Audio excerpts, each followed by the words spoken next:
Muy buenos días, estimados seguidores de estas nuestras microcápsulas jurídicas.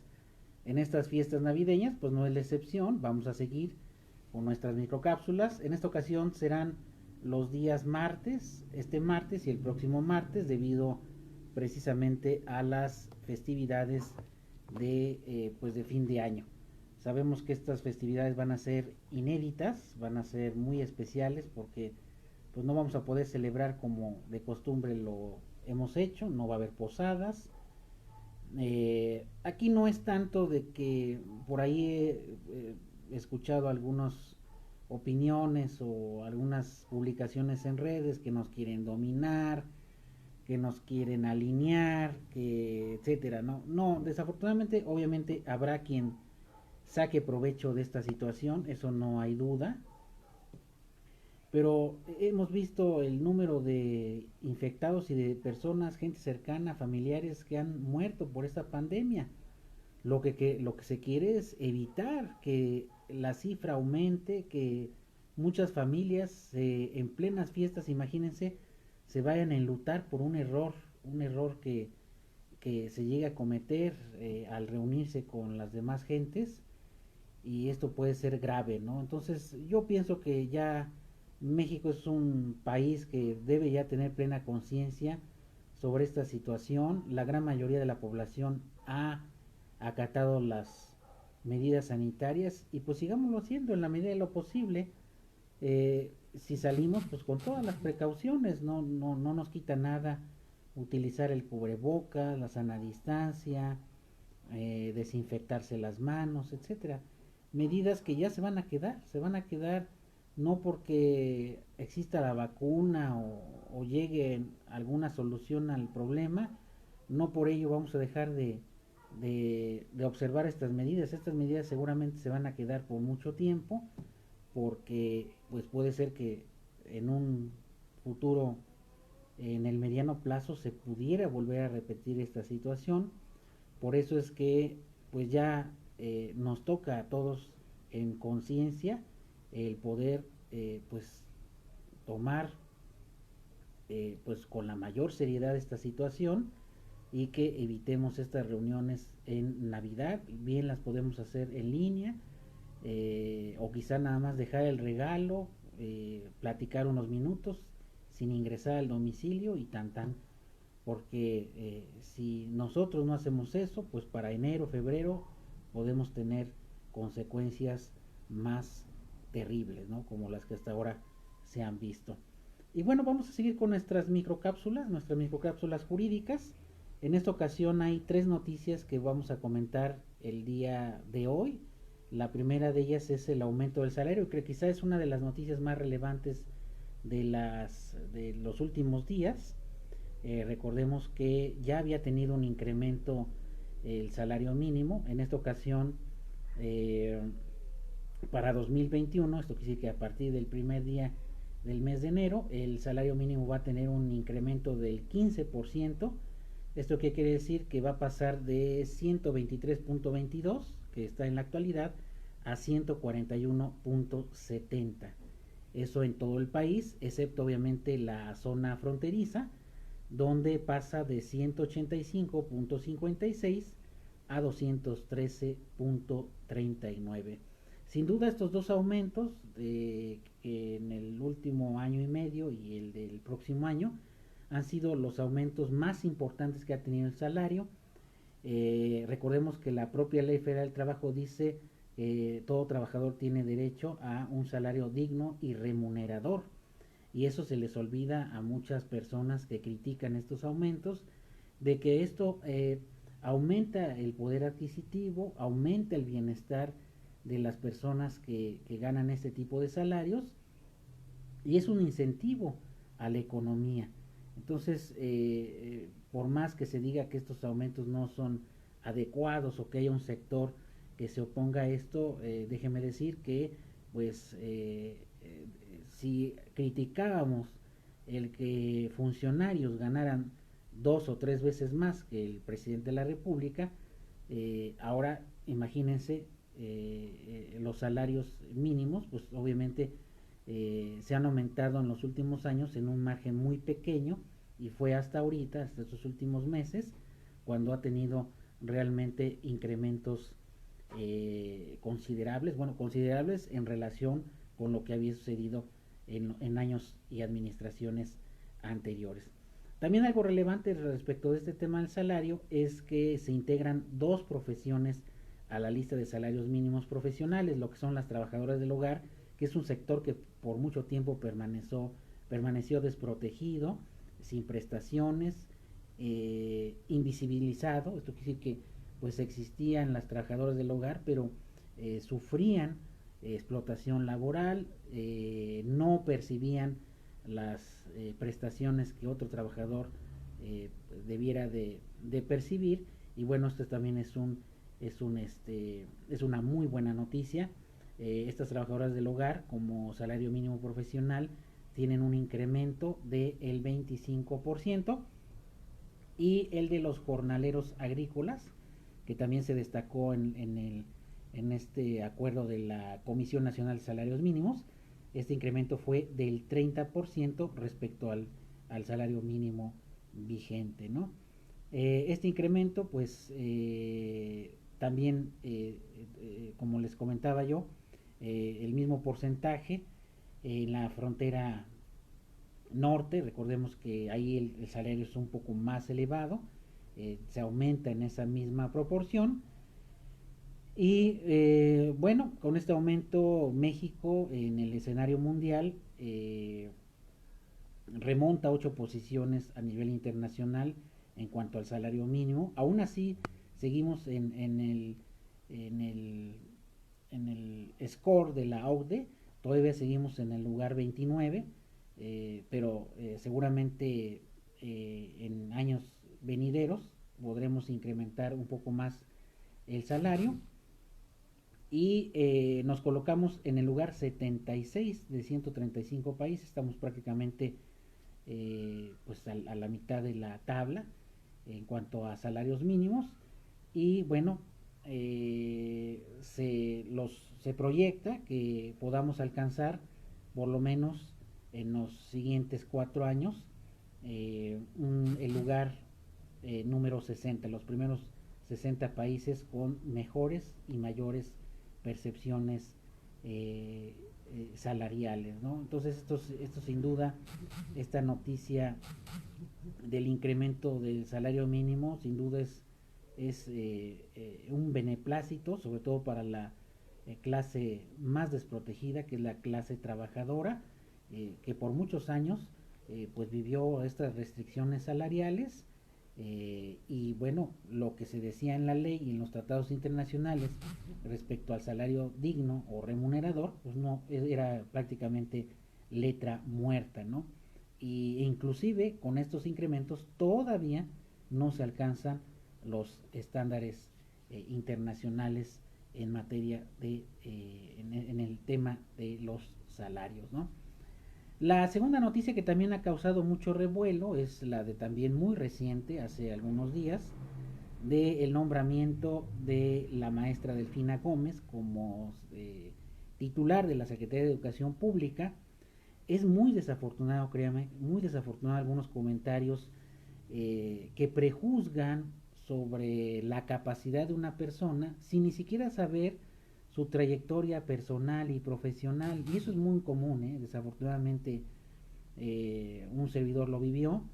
O sea, estás prejuzgando sin siquiera conocer que esta persona, esta maestra, es docente, estuvo prácticamente 20 años en la docencia, conoce las entrañas de lo que es la educación en general y además la educación básica. Ella, por la información que tenemos, tiene una licenciatura en la Universidad Pedagógica Nacional, que es una de las más importantes en materia de educación, y dos maestrías, una en el Tecnológico de Monterrey, maestría en educación con especialidad en administración de instituciones, y otra maestría en el Centro de Estudios Superiores en Educación en Pedagogía y Planeación Académica.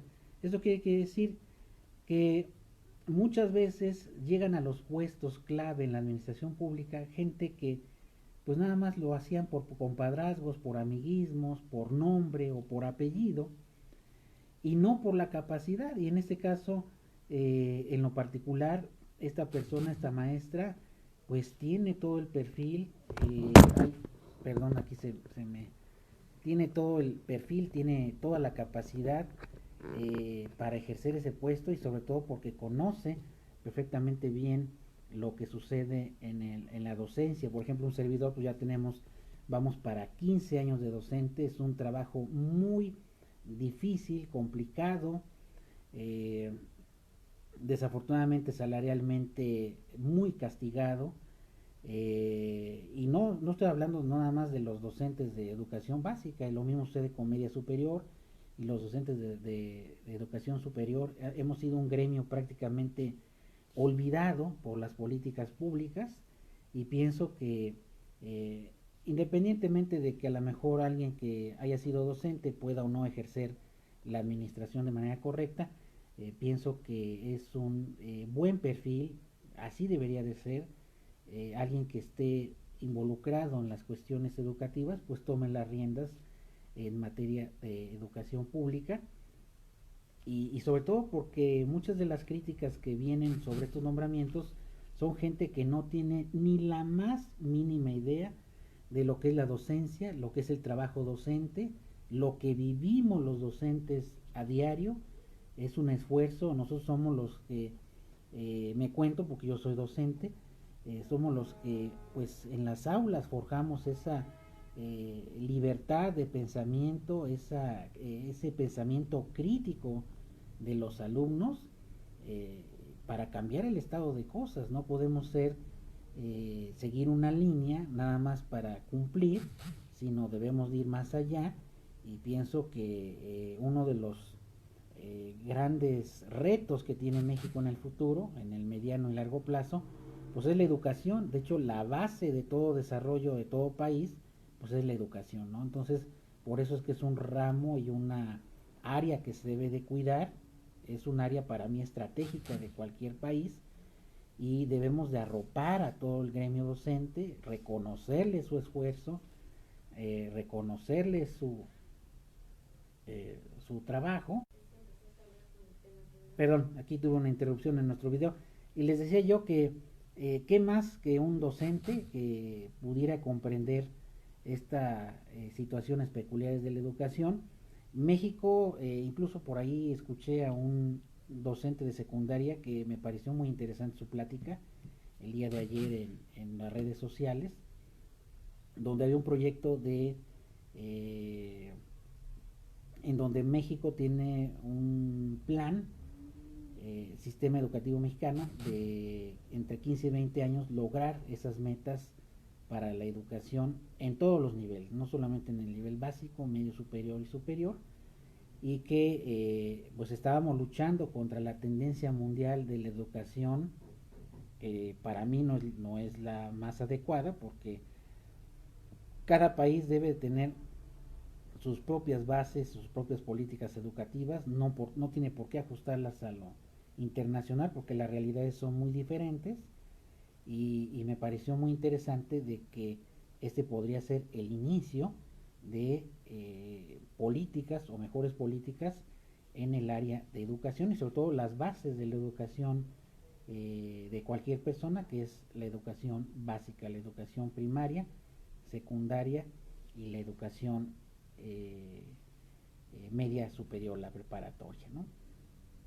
Y el tercer y último tema, por ahí vi una noticia que me pareció también muy interesante, sobre todo para la clase trabajadora también, una de las más desprotegidas por los gobiernos, por las políticas públicas, y es el de la exención. Déjeme por aquí, es una noticia que vi por aquí por el portal Cilinea NMX, desde, déjeme por aquí, de que el próximo año se reducirá hasta 50% de ICR y recibirás más dinero. Dice, el próximo año las personas físicas verán una disminución del ICR en sus recibos de nómina, imagínense. De hecho, a quien nos pagan con nómina, eh, vemos cómo hay un descuento de ICR y es muy alto cada quincena.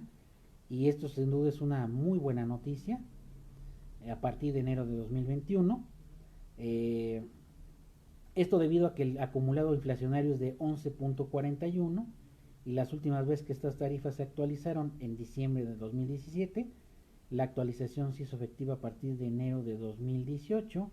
Dice la ley del ICR, prevé que las tarifas que se apliquen en el cálculo del impuesto que pagan las personas físicas, de acuerdo con el aumento inflacionario, cuando este rebase 10%, desde la última ocasión que haya sido actualizada, ¿no? Esto quiere decir que se detona el supuesto jurídico de la ley de ICR. Dice, esta nota dice, el ICR disminuye para todo el mundo, para todos los rangos, pero el mayor efecto se dará entre salarios que oscilan entre 5 y 7 mil pesos al mes, y ellos pueden tener una reducción del impuesto de hasta 50%, que es una cantidad interesante, ¿no? Dice, las personas van a ver menos ICR y en consecuencia van a tener un incremento de su percepción neta, o sea, lo que recibirán ya en efectivo, lo que les quedará a las personas disponible va a ser mayor. Bueno, no soy experto en cuestiones fiscales, pero esta noticia también me parece muy interesante, sobre todo a mis compañeros docentes que nos pagan por nómina quincenal. Pues muy buena noticia, porque se nos va a reducir ese ICR que cada quincena nos descuentan, y pues vamos a poder tener una mejor percepción. Eso quiere decir que fin de año pareciera un poco eh, pues perturbador por lo que está pasando con la pandemia, pero dentro de todo hay buenas noticias, ¿no? Buenas noticias como las que hemos comentado en esta microcápsula, que es el incremento del salario mínimo, 15%, y la reducción del ICR para los que perciben salarios entre 5 y 7 mil pesos, que puede reducirse hasta un 50%. Y el tema del nombramiento de la SEP, que yo lo veo con buenos ojos. Obviamente sabemos que hay muchas variables, pero sin duda los problemas de México no se van a resolver en 1, 2, 5 años, son a mediano y largo plazo. Estamos hablando de 15, 20, 25 y 30 años para que el estado de cosas cambie. Pues muchísimas gracias por seguirnos en nuestras microcápsulas jurídicas semanales. En esta ocasión serán los días martes por las festividades, y vamos a hacer para la próxima semana vamos a hacer un recuento de las noticias jurídicas más importantes de todo el año. Voy a sacar las más importantes que se tuvieron en el año para hacer una reseña en nuestra próxima microcápsula de Cultura Jurídica Televisión. Recuerden que, bueno, estamos en nuestro canal de YouTube, Cultura Jurídica Televisión. También estamos en el canal de Facebook, Cultura Jurídica Televisión, y la Red de Abogados Puebla y Puerto Morelos. Recuerden, entraremos en actividades el próximo 6 de enero para que de todas maneras seguimos atendiendo citados y urgencias en nuestro conmutador 222-941-0763. Que estén muy bien, que tengan un excelente día. Gracias por seguirnos y no se les olviden compartir nuestras microcápsulas. Gracias.